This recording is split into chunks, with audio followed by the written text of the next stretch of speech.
Thank you to FIAT-IFTA, the SABC, and the Department of Sport, Arts and Culture for sharing this exciting journey with us.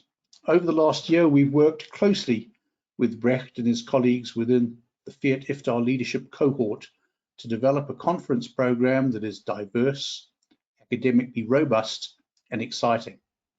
I'm Kevan Jones, the Executive Director of SACIA, but during the last 12 months, there are times when I felt more like Indiana Jones, hunting down information on ancient archives so that we can dust them off and expose them to the light of day.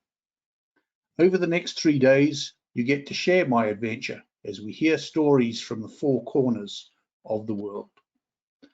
I don't think you can be involved in broadcast archives unless you have a taste for history, and I thought to share a quote from Thomas Jefferson. Thomas Jefferson was one of the 8 original founding fathers of the USA and the principal author of the United States Declaration of Independence. He served as the 3rd President of the United States from 1801 to 1809.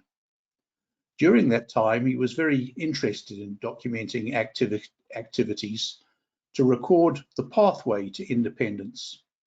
Looking back at the aftermath of the American Revolutionary War, he reflected on the need to document what had happened. "Let us save what remains," he said, "not by vaults and locks which fence them off from the public eye and use, in consigning them to the waste of time, but by such a multiplication of copies as shall place them beyond the reach of accident." This was a time of poetic writing. If he'd had to express himself today, he would probably use different words. He would encourage us to take the knowledge in our archives and share it far and wide to ensure that what we learned from our past could be known in the present, to ensure that mistakes were not repeated and that we could live a better future. And this is a great segue into our keynote address that Charlotte Kemp delivers in about 25 minutes.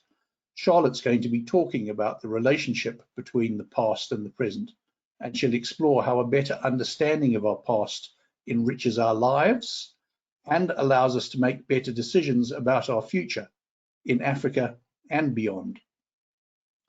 At the time of Jefferson's death in 1826, the Cape Colony had been annexed by the British. The 1820 settlers had landed in the Eastern Cape. The Boers had started their great trek to the northern areas of modern South Africa, and the Zulu kingdom under King Shaka Zulu was rising in power.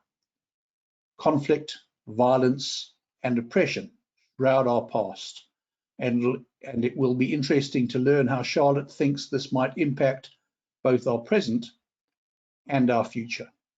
Can we escape this cycle of violence? I believe we can. By knowing more about our past, we can avoid making the same mistakes over and over. That's why our archives are important in building social cohesion and community tolerance. We need to acknowledge our past in order to thrive in our future. Brecht has already identified our international sponsors, but I want to recognize the SABC, National Archives, and South African Tourism, who have specifically asked me to ensure I extend an invitation to join us in person for next year's conference taking place in Cape Town. For those that don't know, there's an area about 40 kilometers northwest of my home known as the cradle of humankind. Modern excavation of the caves in this area, known as Sterkfontein, began in the late 1890s by limestone miners who noticed bones and fossils in the sediment and brought them to the attention of scientists. In 1936, students of Professor Raymond Dart and Dr. Robert Broom from the University of the Witwatersrand began concerted excavations. Over the last 80 years, the caves have yielded some 500 hominids, dating back more than 2 million years. This makes it one of the richest sites in the world for early hominid excavation. If you want old, in South Africa, we have old. But our more recent history is equally interesting. For more than 300 years, the indigenous black population was oppressed, first by colonial powers and then by a government policy that denied them the right to vote, the right to live where they wanted to live, the right to study in their own language. I mentioned Thomas Jefferson earlier, and as much as he crafted the Declaration of Independence, he was also a wealthy slave owner who grew rich on the back of their labor. Until the end of apartheid in 1994, indigenous peoples in South Africa were violently oppressed and their voice was forced underground. Much of our history was lost or warped in the telling of African stories by Europeans who had little understanding of the African people and their oral traditions. During the tumultuous 70s and 80s, to hold an audiovisual recording that didn't support the government's narrative was an act of treason, and many of the news crews shooting footage would secret their undeveloped film out of the country as soon as possible after it had been shot, to avoid the ever-vigilant eyes of the state security forces. In some ways, this allowed the South African story to be shared with international audiences, but it has also deprived our local community of access to their heritage. Recovering and preserving this audiovisual material is critical to providing a better understanding of our past. The countries around us experienced similar deprivations, so I'm pleased to welcome delegations from our colleagues across the SADC region. We are very keen on establishing a closer working relationship with you. The designations we award are registered on South Africa's National Qualifications Framework and recognised throughout the SADC region by the SADC Regional Qualifications Authority and, of course, the Qualifications Authority in your country. Let's chat about how we can collaborate more closely in the future. The road since liberation has not been easy, but our fledgling democracy is working hard to establish itself on the world stage, and a key component in this process revolves around partnership and collaboration.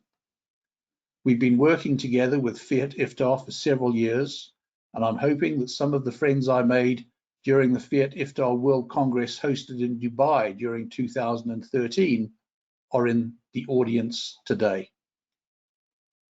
This conference includes delegates from all over the world. At last glance, more than 50 different countries. By sharing our knowledge, we can build a strong community of industry professionals who share a joint commitment to excellence in all aspects of the archiving profession. A robust global body like FIAT-IFTA requires regional associations to engage with local communities, and local associations like SACIA need to access the collective knowledge of a worldwide community through organizations like FIAT-IFTA. It's truly a symbiotic relationship in which we are both stronger through our relationship with the other. In African philosophy, we talk about Ubuntu, loosely translated to embody an understanding that our connections with each other determine our place in the world. I am because we are.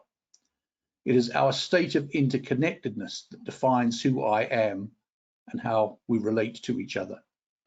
As this conference program rolls out, I'd like to encourage you to ponder on this Ubuntu philosophy and ask how you can enhance your own experience and the experience of others. Ask questions, engage in online debate, visit the online exhibition area, meet each other for virtual drinks, challenge the speakers, learn, and share your knowledge. The fact that this conference is happening in an online environment shouldn't diminish your experience, but it does mean that each delegate needs to accept greater responsibility for engaging with others. So please don't hold back. Enjoy the experience. Thank you.